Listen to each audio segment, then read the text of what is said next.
2010 के अंदर इनकी असामयिक एकदम अनटाइमली इनकी डेथ हो गई, जो कि डेथ की मिस्ट्री है। क्रिमेशन के लिए आनंद फानन में उनको जो है हरिद्वार ले जाया गया। स्वामी रामदेव ने बोला कि भाई ये हम आयुर्वेद को मानने वाले, हरिद्वार को मानने वाले, पतंजलि को मानने वाले, है ना, तो हरिद्वार में इनका क्रिमेशन करें, क्योंकि इनको हरिद्वार बहुत पसंद है, भगवान का द्वार है। और ले गए उनको, पोस्टमार्टम हुआ नहीं उनका।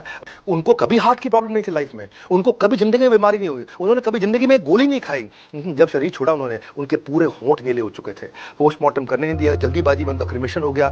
और डॉक्टर ने जब राजीव दीक्षित जी को डिक्लेयर किया 30 नवंबर 2010, अभी जो कल की बात कर रहा हूं, आज से 14 साल पहले, कि उनको हार्ट अटैक हुआ, तो उनका जो मृत शरीर हरिद्वार में पतंजलि में आनंद फानन में क्यों हुआ, किस लिए जलाया गया, क्यों किया गया, उनके घर पे क्यों नहीं हुआ? आज उनकी मृत्यु को 14 वर्ष हो गए, लेकिन ऐसे लोगों की मृत्यु नहीं होती।